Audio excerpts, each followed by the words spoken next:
E aí pessoal, tranquilo? Tudo bem com vocês? Aqui quem fala é o Matheus do TRT da 23ª Região e do Mod TFCC. E no vídeo de hoje, terceira edição do Perguntas e Respostas. Estamos aqui mais uma vez para responder as perguntas que vocês deixaram no último vídeo do Perguntas e Respostas. Deixaram aqui embaixo nos comentários e eu vou responder agora nesse vídeo, você já sabe. E pro próximo você já sabe como é que é, você deixa a pergunta aqui embaixo que eu vou responder você na próxima quinta-feira aqui no canal. Então deixa aqui embaixo, já clica no botão de gostei, se inscreve aqui nesse canal e bora!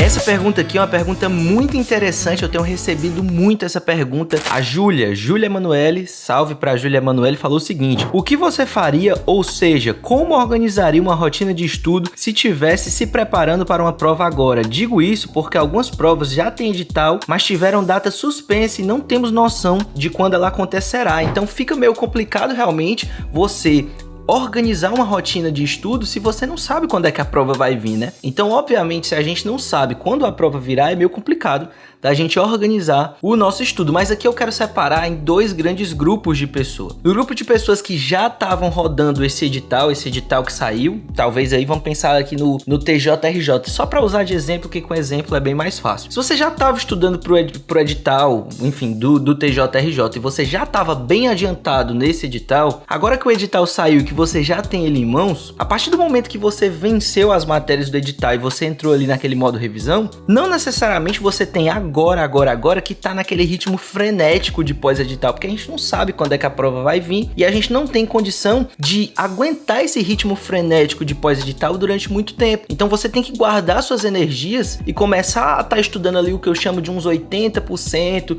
do que você poderia fazer no seu máximo do seu estudo, para quando as provas tenderem a voltar, quando a gente tiver mais informações, você dá aquele gás, aquele sprint de 110% que seja no seu pós-edital. O problema é que eu não posso dar essa dica para todos vocês, porque algumas pessoas não terminaram o edital ainda, não chegaram nem a avançar nos editais ainda estão vencendo matérias básicas dos editais e pretendem fazer essas provas. Então, não dá pra gente colocar todo mundo na mesma caixinha e te dizer assim, cara, agora que as provas, enfim, foram suspensas e a gente não sabe quando é que elas vão voltar, fica tranquilo, não dá o gás, porque, enfim, a gente não tem como saber e talvez demore muito. Não dá pra falar isso, porque se você estiver começando agora, ou se você estiver no meio do seu edital, por exemplo, a gente não tem condição de dar uma parada agora. Na verdade, o que você tem que fazer é intensificar o máximo possível e torcer para essa prova demorar para você conseguir vencer o máximo de matérias até o dia da sua prova. Então, basicamente, a gente tem que dividir nesses dois grupos para a gente traçar uma linha e saber se você tá querendo pegar o edital do início ou se você tá já lá na frente. Se você já estiver lá na frente, dá uma acalmada, coloca uns 80%, vai fazer revisão. Basicamente é isso. Se você tiver com o edital para vencer, cara, dá o gás, porque você precisa, até o dia que essas provas voltarem, tá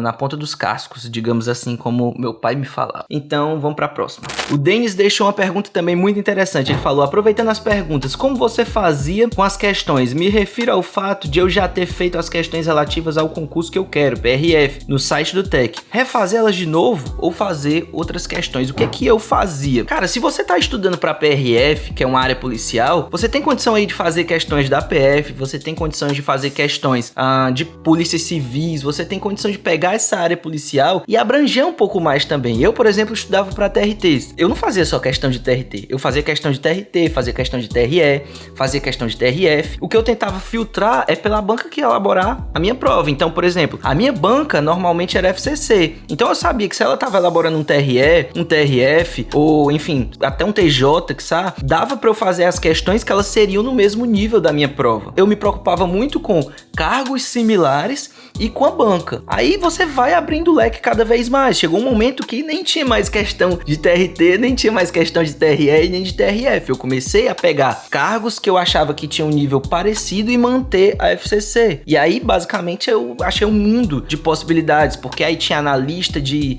determinado órgão, tinha técnico de determinado órgão, enfim, a gente tinha um universo de possibilidades. Eu tentava sempre manter a banca e dar uma abertura um pouco maior. E aí vão ter pessoas que vão dizer assim: ah, Matheus, mas minha banca é muito pequena e eu acabei já fazendo todas as questões. Se você já fez todas as questões, primeiro que você já tá no melhor dos mundos. Você já testou o máximo que você poderia com as informações que você tinha daquela banca. E agora, cara, é você partir pra matéria, porque se você não tem aquela banca, se você não tem mais questões daquela banca de possibilidade, a matéria não vai mudar. Vai mudar a banca, mas, pô, se você já fez tudo que você podia, mantém a matéria e vai fazer de bancas correlatas. Por exemplo, se você pega uma banca de prefeitura, assim, aquelas bancas que são mais letra da lei e tudo mais, a FCC nos direitos, ela tem uma cara um pouquinho parecida com isso. Ela dá uma elevada no nível, claro, mas ela tem uma cara meio parecida com isso. Não vai pegar CESP, CUE, porque aí não vai fazer sentido. Pega bancas correlatas com a sua, caso você já tenha terminado todas as questões. Mas tenta primeiro abrir o leque para concursos que tenham níveis parecidos com o seu e mantenha a sua banca, que é mais negócio. A Gleice Moura me perguntou uma pergunta que eu sempre recebo também, respondo lá nos meus directs. Salve, Matheus. Salve, Gleice. Tranquilo? Gostaria de saber como gerenciava o seu progresso nos estudos, planilha, app aprovado, outros. Qual a melhor opção? Basicamente, eu utilizava um combo de duas coisas. Eu sempre fui muito minimalista no meu estudo, eu não fazia grandes controles que eu não pudesse cumprir. O principal requisito para eu implementar alguma coisa nos meus estudos era eu saber que eu conseguia cumprir aquilo ali no longo prazo. Se eu não conseguisse colocar aquilo no longo prazo na minha rotina, eu nem começava, porque só gerava frustração. Eu vejo a galera com dezenas de planilhas, dezenas de coisas para colocar em prática e fazer e tal, e você às vezes tem dezenas de coisas muito bonitas para controlar os seus estudos e você não coloca em prática nada. Então não adianta. Primeiro pré-requisito que eu pegava pra saber se eu ia colocar alguma coisa em prática no meu estudo era, cara, isso daqui é viável no longo prazo? Ou é só mais uma coisa bonitinha que os coaches aí vão dizer que tem que fazer e não sei o que e tal, e eu não vou conseguir colocar em prática no longo prazo e vou me sentir frustrado? Porque tem isso também, né? Você não coloca em prática, aí se sente frustrado, acha que, enfim, era muito necessário aquilo ali e de repente não era. Mas fiz essa volta toda só pra te dizer o seguinte: eu utilizava muito o aprovado app, isso sim eu utilizava muito, sempre tava do meu lado ali, tava sempre controlando as horas de estudo, e o meu avanço no edital, eu tinha meio que um edital base que eu tinha tirado de 3 editais de TRTs, na época eu estudava para TRTs, eu tinha pego 3 editais de TRT e visto as matérias que caíam nesses 3 editais, feito um compilado, colocado aquilo no Word, e eu simplesmente seguia aquele edital base que eu tinha compilado. Então toda vida que eu terminava de produzir um material de revisão para aquele tópico, eu ia lá e pintava o edital, e basicamente era assim que eu controlava o meu avanço na disciplina. Quando o edital saía, o edital do concurso que eu queria fazer,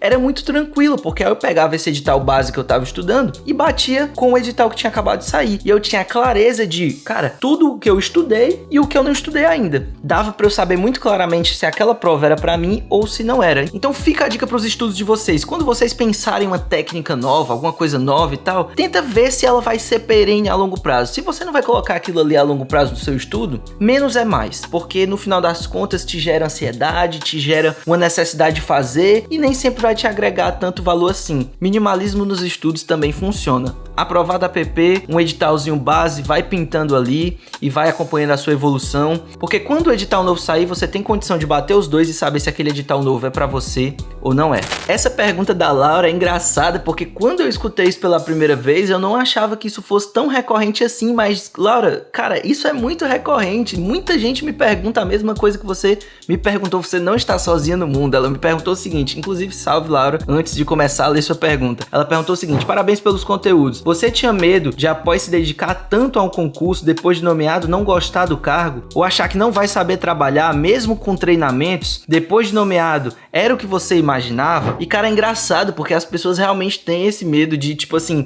não só de não gostar, mas de não conseguir realizar as atividades do cargo. E eu posso te dizer que é uma coisa bem tranquila. Depois de um tempo, quando você vai fazendo aquilo reiteradamente, você pega basicamente tudo aquilo que você precisa para, enfim, colocar em prática o seu ofício, e tudo de novo que o tribunal vai implementando, geralmente eles mandam um manualzinho para você. Tudo o que a administração faz, ela basicamente gira em torno de processos, né? Então, quando você tem um processo, você tem um passo a passo para fazer. Então, se você seguir aquele checklist, você consegue trabalhar tranquilo, e eu nunca vi ninguém que, assim, teve grandes dificuldades e não conseguiu se adaptar ao trabalho, ou assim, abandonou o cargo porque você não conseguiu trabalhar ou não conseguiu pegar o trabalho, não. O mais importante é você estudar para passar, que no final das contas dá tudo certo e você consegue sim cumprir. Se você aprendeu direito civil, direito processual civil, direito constitucional administrativo, aprender a trabalhar não vai ser a sua maior dificuldade, eu tenho certeza disso. E quanto a gostar ou não daquilo que você faz, cara, isso varia muito, porque a administração pública ela tem um leque muito grande de locais para você trabalhar, e dentro do mesmo órgão isso também acontece. Então, por exemplo, no meu tribunal, existem pessoas que estão na área de comunicação, existem pessoas que estão na área de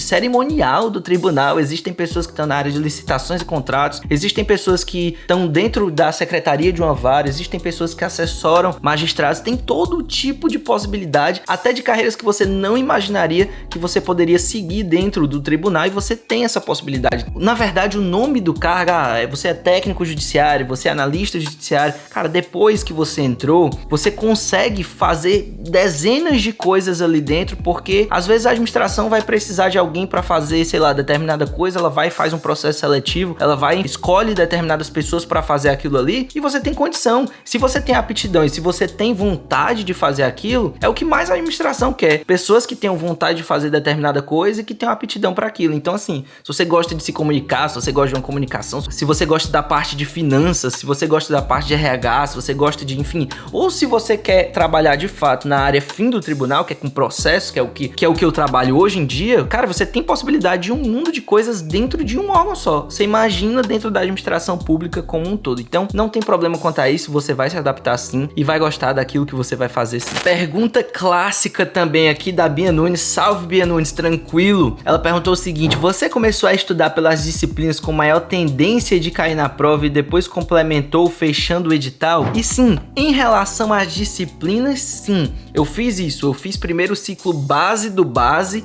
é aquela, assim, o núcleo duro mesmo para os tribunais do trabalho. Depois olhando para a AFO, administração pública e outras disciplinas, e fui incluindo disciplinas no meu ciclo. No final das contas, nem todas elas foram cobradas nas minhas provas, mas basicamente foi isso que eu fiz. Mas cuidado, eu tô falando de disciplinas, ou seja, eu peguei primeiro as disciplinas que tinham mais possibilidade de cair no meu concurso e deixei outras disciplinas que não eram tão recorrentes assim, que caíam em um tribunal, em outro não, para depois. O que é bem diferente de você fazer estudo dentro da disciplina querendo acertar o que a sua banca vai jogar na sua prova. Então eu vejo muita gente falando que você tem tantos % de chance desse assunto cair em prova, esse assunto aqui tem menos porcentagem de chance de cair em prova, então esse assunto aqui você não estuda tanto e esse aqui você estuda mais. Cara, em prova de tribunais, e aqui vocês sabem que o meu conteúdo é muito focado para prova de tribunais, em prova de tribunais, muito cuidado a utilizar esse tipo de estratégia. Eu digo isso por quê? Porque em prova de tribunais, a gente tem uma prova que ela tem um nível de acerto muito alto, uma quantidade de matérias não tão alta assim, um edital que você consegue fechar e começar a rodar ele muitas vezes, o que aumenta o nível dos candidatos. E se você acaba escolhendo muito conteúdos que, isso daqui vai cair, isso daqui não vai cair, a chance de você chegar na sua prova e tá lá coisas que você não viu porque achou que não era tão relevante assim, ou que você viu muito pouco porque, isso daqui cai pouco em prova, e ser simplesmente aquela questão que vai te tirar do seu concurso, ela é muito grande. Porque numa prova de tribunais, a diferença de você errar, 3 ou 4 questões para você errar 7 questões, é a diferença de você estar entre os 30 primeiros que você vai ser certamente nomeado, para você estar para 120, para 160, que aí você vai rezar para o órgão precisar dessa demanda e talvez ser nomeado em 4 anos. Qualquer questão que você acerta numa prova de tribunais, ela é muito importante. Para uma prova de edital reduzido, tá escolhendo muito os conteúdos que você vai estudar de matérias que você tem certeza que caem, como direito constitucional, administrativo, no caso de TRTs, direito do trabalho, processo do trabalho, tá querendo estudar focado em, isso daqui cai mais, isso daqui cai menos, não é a melhor solução quando se fala de prova de tribunais. É claro que aqui eu não tô falando para uma prova que tem muito mais matérias e que você vai ter que fazer essas escolhas trágicas mesmo, porque você não tem condição de pegar tudo, mas em tribunais essa escolha normalmente ela não costuma funcionar. A Lauana Aparecida Alves, inclusive minha xará, ela é Alves também, pra quem não sabe eu sou Matheus Alves, ela perguntou uma parada muito interessante aqui também. Ela falou: adoro seus vídeos, mas esse em especial foi demais. É o vídeo passado lá do Pergunte ao Mal de TFCC, eu vou deixar o link aqui pra vocês darem uma olhada nele. É um tapa de realidade, pura verdade no mundo dos concursos públicos. Sou formado em Direito, tenho OAB, mas no momento estou me dedicando só aos concursos. Já faz 2 anos que entrei na busca do meu tão sonhado cargo público e com bênção de Deus irei conseguir. Amém, Lauana. Amém. Vai dar tudo certo, estou torcendo por você. E aí ela termina com a pergunta: você se cobrava muito e como lidava com as reprovações? E pra quem não sabe, embora eu tenha passado no primeiro... E por que eu falo assim, passado no primeiro TRT que eu fiz? Porque eu reprovei muito em casa antes de fazer o meu primeiro TRT que eu fui aprovado. Então assim, quando eu falo isso, que você passou no primeiro TRT que você fez, sim, no primeiro TRT que eu fiz oficialmente, fui fazer a prova, realmente eu passei. Só que eu tinha reprovado muito em casa antes, fazendo simulado, e só a questão é que eu não fui fazer aquela prova naquele dia, porque eu sabia que eu não estava preparado, eu não queria gastar dinheiro para ir fazer uma prova e que eu sabia que eu não estava nem 80% pronto para fazer. Então assim, embora eu tenha passado no primeiro TRT que eu fiz, o segundo TRT que eu fiz, eu não passei, eu fui reprovado. E esse resultado saiu antes do primeiro. Ou seja, eu passei no primeiro TRT que eu fiz, mas fui reprovado no primeiro que eu recebi o resultado. Então eu me lembro claramente do dia que isso aconteceu. Eu me lembro que eu era estagiário da Justiça do Trabalho e eu tava lá no dia, lá na vara, na 12ª vara do trabalho de Fortaleza. Eu tava lá na 12ª vara e eu me lembro que eu recebi, eu acho que por WhatsApp, o meu amigo falando: cara, saiu o resultado do TRT 8 e tal, que foi o concurso que ele foi aprovado. O Breno, pra quem não sabe, é um amigo meu, que a gente foi fazer a prova junto, ele passou em primeiro lugar e hoje ele tomou posse lá como contador. E na época eu me lembro, eu tava no computador e eu entrei lá no site da CESP. A CESP, ela não dá a lista de aprovados por classificação, na verdade ela dá por ordem alfabética e você tem que organizar lá, tem uns softwarezinho que você organiza, uns sitezinhos. E eu me lembro que quando eu coloquei a lista de aprovados lá e joguei meu nome, eu parei em 334. E assim, aprovado, mas aquele famoso aprovado que eu sabia que eu não seria nomeado. E eu tinha feito mais questões nessa prova do que eu fiz na prova do TRT 23, eu fiz 56 questões. Só com a prova objetiva eu tava em 12º lugar. E aí a prova subjetiva me matou, era um tema que eu não vim estudando, PDCA e tal, foi muito complicado. Enfim, erro meu, claramente, não terceirizo a culpa, mas o fato é que eu fiquei muito triste naquele dia. E eu me lembro que eu fui pra casa, dei uma olhada assim nos carros passando pra rua e eu falei: cara, não é pra ser, não era o meu momento, não era o meu concurso. Eu sei que Deus tem alguma coisa preparada pra mim, eu não sei se você acredita em Deus, não sei qual é a sua religião, mas eu me lembro que eu pensei: cara, é muito fácil, eu sempre falo isso, é muito fácil você dizer amém quando as coisas estão dando tudo certo na sua vida, quando as coisas estão dando tudo se encaixando, estão acontecendo e tudo mais, mas é mais difícil você dizer amém quando as coisas não estão funcionando, quando as coisas não estão tudo dando certinho, quando as coisas não estão acontecendo. Eu falei: cara, a gente tem que dizer amém, inclusive quando as coisas não acontecem. E eu falei: cara, se não era pra ser, se não era da sua vontade, Senhor, tá tudo bem, outras provas virão, eu tenho certeza que tem algo preparado pra mim lá na frente, vai dar tudo certo. Porque nesse momento eu já tava meio que entregando os pontos do TRT 23, porque eu falei: eu tinha feito 53, aí com anulação eu acabei fazendo 54, e eu tinha feito 56 nessa outra prova e fui lá pra 334, eu falei: cara, acho que também não vai dar pro TRT 23, e o fato é que eu falei: cara, amém, tá tudo bem, tenho certeza que Deus tem alguma coisa preparada pra mim. E na outra semana saiu o resultado do TRT 23 e tava lá eu em 15º lugar. Então assim, cara, nas reprovações é que a gente vê realmente quem, é que a gente vê quem aguenta tomar porrada. Não é fácil, eu fiquei triste, você remói, você, cara, é uma parada que se você tava se dedicando pra aquilo, é óbvio que você vai sentir aquela porrada. Só não sente porrada quem não tava se dedicando, só não sente porrada quem achava que realmente não seria aprovado. Quem se dedicou, quem foi de corpo e alma, vai acusar o golpe. Mas, cara, o fato é que a gente não escolhe o concurso que a gente vai ser aprovado. Se eu pudesse escolher, eu escolheria o TRT 8 na época. Graças a Deus que não foi o TRT que eu escolhi, porque no final das contas o 23 foi uma bênção na minha vida. É um TRT muito organizado, é um TRT muito bacana de se trabalhar. E hoje eu tô em teletrabalho graças ao TRT 23 e tô aqui da minha casa já. Mas naquela época eu não entendia os planos de Deus, eu não entendia as coisas que estavam acontecendo na minha vida. E eu simplesmente acreditei sem ver. E o fato é que uma semana depois, tava lá o meu nome em 15º lugar. Então, é isso, cara, é isso. As reprovações, elas ensinam mais do que as aprovações, certamente. Então, eu espero que vocês tenham gostado desse formato, espero que vocês tenham gostado desse vídeo. A terceira edição está aqui e a quarta edição sai na próxima quinta-feira, aqui nesse mesmo bate-canal, nesse mesmo bate-horário. Se inscreve no canal, clica no botão de gostei e vamos fazer esse canal ser o mais relevante possível no mundo dos concursos, que possa atingir mais pessoas e que o YouTube possa entregar esse conteúdo para mais pessoas e para que eu possa trazer sempre mais conteúdos de relevância para vocês no estudo para concurso, beleza? Tamo junto, vai me seguir lá no Mod TFCC, no meu Telegram. Até a próxima, valeu, falou e tchau. Até mais.